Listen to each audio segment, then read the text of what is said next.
बिस्मिल्लाहिर्रहमानिर्रहीम। अस्सलाम वालेकुम। डॉक्टर मुनव्वर हुसैन आपकी खिदमत में। मेरे साथ एरिक लेमेकुले हैं जो वाशिंगटन डीसी से हमें ज्वाइन कर रहे हैं।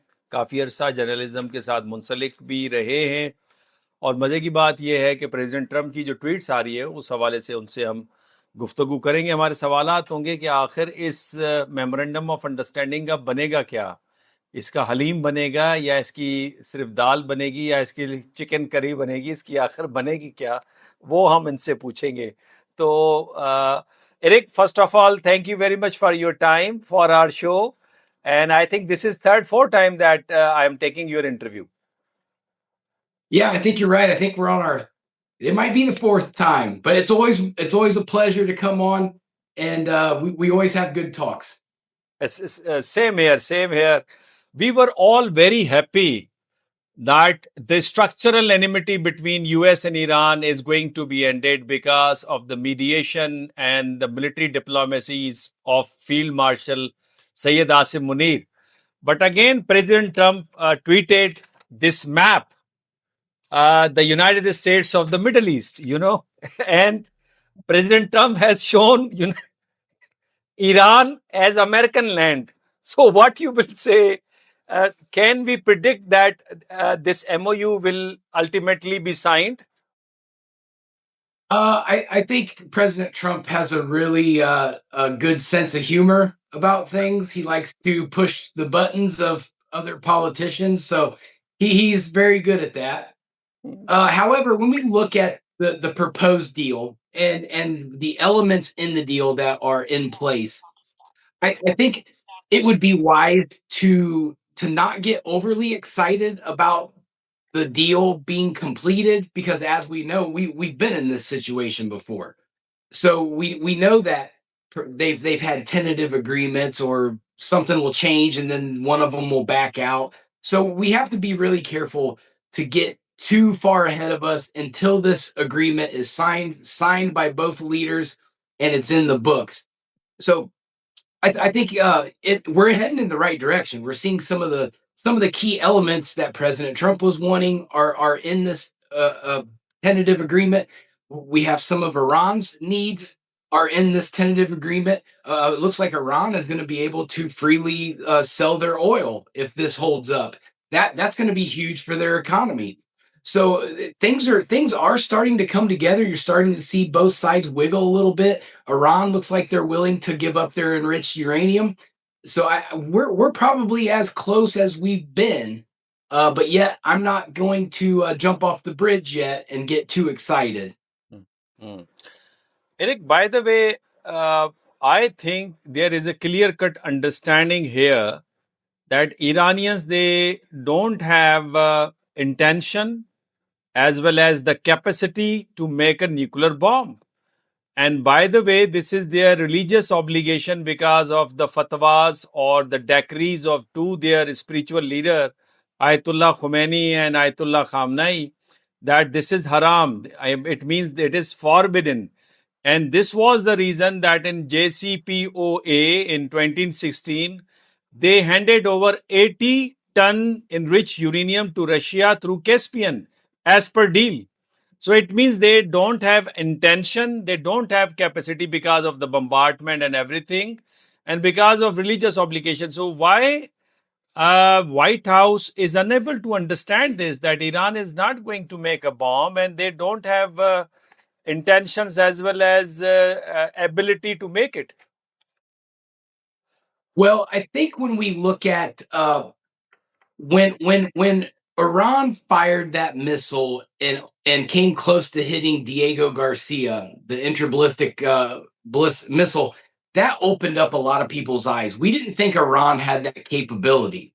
So we find ourselves as Americans and as our government going, well, if they could do that and we didn't know, what else can they do that we don't know?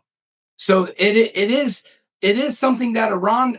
At first, I thought that Iran was just saber rattling. Like, they talk about their capabilities. They're only a couple of years away from making a nuclear weapon, and I thought they're not really that close, or they're not even close at all. But then they fire this missile that we didn't know that they had that capability, and that kind of made me as a journalist set back and go, well, what else can they do? Because we didn't know they could do this. We thought only a small handful of countries had this capability, and now Iran is on that list. So that did raise some red flags.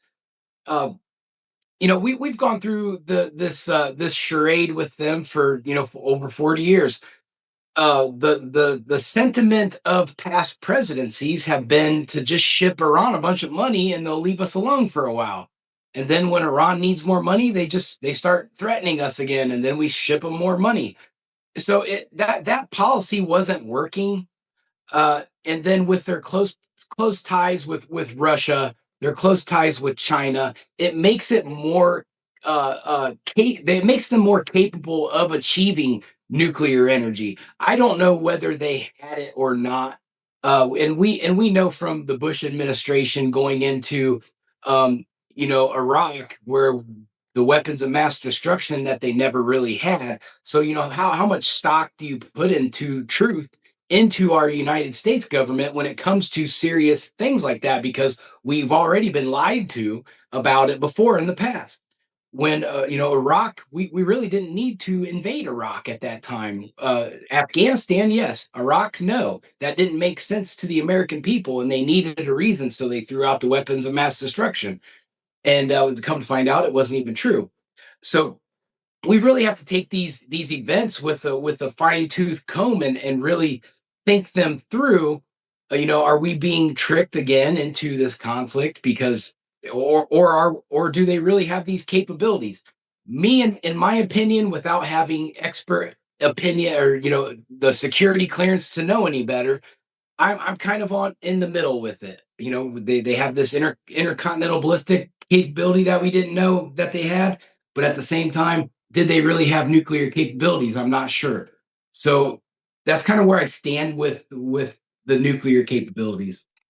Eric, by definition, if you have a range of 6,000 kilometers ballistic missile, it means you have this intercontinental ballistic missile, while this Diego Garcia is hardly 3,500 kilometers away from Iran. So, as per definition, it is not intercontinental ballistic missile. Okay. But now President Trump has tweeted another very important message.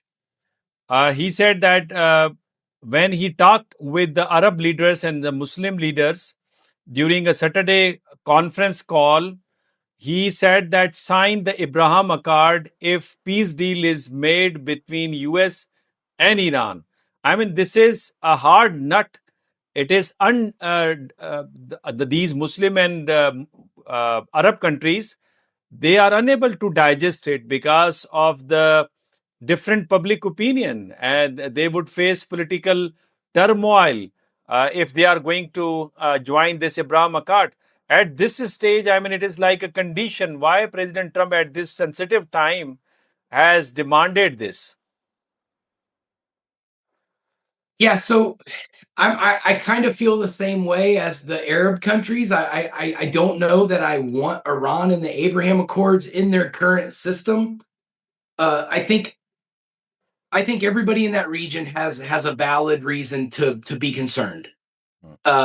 Seeing what happened in most of those countries, Kuwait and Bahrain, the Saudis, they had all planned on being neutral in this conflict. They were not going to engage Iran, and Iran fired on them.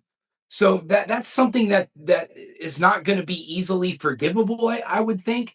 I know the Saudis are still a little upset. Bahrain's still a little upset, and the UAE, that they've had to shoot down quite a few missiles.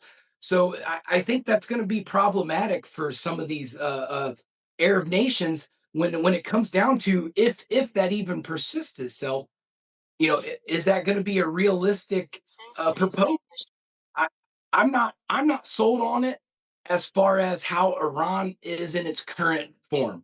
I would much rather let them, after the deals, spend a couple years and let's see if Iran can prove that they can provide their word and live up to their end of the peace deal before we just give them an open door to the Abraham Accords. I think there's a lot of trust issues there that everybody in that region has when it comes to Iran. So I don't think it's a good idea at this point. Maybe it might not be a good idea ever. Eric, once it was approved by the President Trump's team in the White House that this memorandum of understanding is satisfactory for the US as well, because JD Vance, the Vice President, Marco Rubio, the State Secretary, Jared Kushner, Steve Witkoff, all they have given approval. And everybody was happy, even in the United States of America. And even President Trump was very positive initially. But later on, he started tweeting something different. Was it because there was a shooting in the White House? Shooting in the White House, firing 30 shots while President was in the White House, was giving message to him, don't go to approve this deal. Well, ironically, that shooting at the White House occurred right around the same time that a very credible threat against President Trump's daughter Ivanka came in, and that came in from the Iranians. So I think that may have all of that at one time may have kind of upped the ante for President Trump. It became a serious, a real situation for him. President Trump, he understands the risk of being president and that people are not going to like him, and there's going to be attempts on his life. But when you're a father and you're looking at someone attempting to assassinate your child, that changes your perspective a little bit.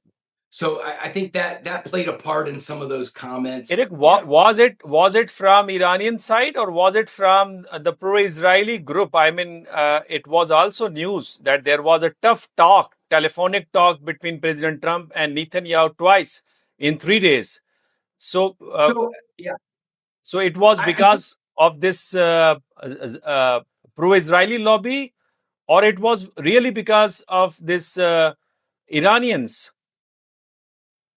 yeah. So let's speak in reality. Right now, it's a tentative. It's a tentative. They're blaming Iran tentatively. However, I have been paying attention to President Trump's comments towards Israel, specifically towards Benjamin Netanyahu, and he has not been very pleasant with Benjamin Netanyahu lately. So I do think there is some kind of tension there. I'm not quite sure what that would be, but it's very, President Trump wears his emotions on his sleeve. If he is upset, he's going to let you know. And we are seeing that kind of resistance from between President Trump and Benjamin Netanyahu right now. So there is something going on behind the scenes between those two. So it'll be yet to be determined. I don't think we can count out some kind of interference on some kind of Israeli group. They are very active in their operations. So tentatively they're blaming the Iranians, but we'll see what happens. Hmm. I think this is my last question. I think majority of the Americans, they are against this war. Even 53% of Republicans, they are opposing it. Whole party of Democrats, they are not in favor of this war. Even Senate voted in the favor of war resolution with 50 votes against 47. So I think President Trump's position is very strong. If he is going to have this deal with Iran, it is quite possible the result in the midterm may be a little bit different. What's your idea? Yeah, so we have to remember, Americans, we live in a world of news cycles. So since we've been in the ceasefire, the news cycle that Americans are exposed to has shifted to other things. So we've been hyper focused on these other events, and so the war has kind of fallen down in the kind of the rank of importance. So if President Trump can finalize this deal strategically for him, it's going to work out in his favor. President Trump already had success with many of his midterm picks, Mm. so the support for him is stronger than what a lot of people are reporting on. And so if he eliminates this war and a deal gets done and the deal starts off good, the oil prices go down, relatively quickly. The economy goes up. Everybody in the globe starts seeing some positive economic reinforcement from that. It's going to help him. And I think that the way President Trump is sitting right now strategically, he actually is going to most likely come out a winner of in this situation. Eric, again, I would like to have your very brief comment. What prediction you can make? What is going to happen in a week or maybe in 2 weeks? Do you see that there would be finally a deal, a peace deal between Iran and United States of America, or uh, you can forecast that war is approaching again in this region? Well, what we've seen is Pakistan has done a fantastic job of mediating. They've been a step above everyone else. And now we're seeing, Oman come in and they're helping a little bit. So Pakistan kind of started a little bit of a peace movement in the region where some other leaders are coming in to assist. So I do think we're gonna. Every time I say that this peace deal is going to get done this week, it doesn't get done. So I'm going to refrain from saying that in hopes that we can get this peace deal done. But I think all of the parts are in place right now. I think both sides are relatively happy with where it's at right now. And I think we're closer than what we have been at achieving this. In 2 weeks, I would like to think that we will be very close to getting signatures on this agreement. Eric Lemekule, thank you very much for your time and sharing your very frank insight with us. You have given us time and again. Thank you very much. नाज़रीन, आपने Eric लेमेकुले की गुफ्तगू सुनी. बड़ी Frank उन्होंने अपना तज़िया दिया. उन्होंने बात को तस्लीम किया कि कौन से प्रेशर्स हैं प्रेसिडेंट ट्रंप के ऊपर और क्यों उनकी बार बार ट्वीट्स तब्दील होती हैं, और यहाँ तक कि आखिरी वक्त में तो जो साउथ एशिया के एक्सपर्ट हैं अमेरिका के, उन्होंने तो एक ज़बरदस्त ट्वीट की. उन्होंने कहा कि मैंने पाकिस्तानियों को कई दफ़ा कहा है कि प्रेसिडेंट ट्रंप के लिए काम करने का मतलब ये है कि आप मज़ीद वो डिमांड करेंगे कि उनके लिए रिस्क लें. और उस स्कॉलर का नाम है माइकल कुगलमैन. वो पाकिस्तान भी आते हैं. पाकिस्तान के मुख्तलिफ मीडिया आउटलेट्स पे उन्होंने गुफ्तगू भी कई दफ़ा की है. तो देखना यह है कि चंद दिनों के अंदर ऊंट किस कर करवट बैठता है. ज़्यादा उम्मीदें तो यही है कि ये बीस डील फाइनलाइज होगी और जो स्टेटमेंट्स आती हैं, इनफैक्ट डोमेस्टिक पॉलिटिक्स में डिफरेंट प्रेशर्स हैं, उनको एड्रेस करने के लिए इस तरह की स्टेटमेंट आती हैं. अपने कमेंट से ज़रूर नवाजिएगा. एरिक लेमेकुले को और मुझे इजाज़त दीजिए. अल्लाह ने के बाद.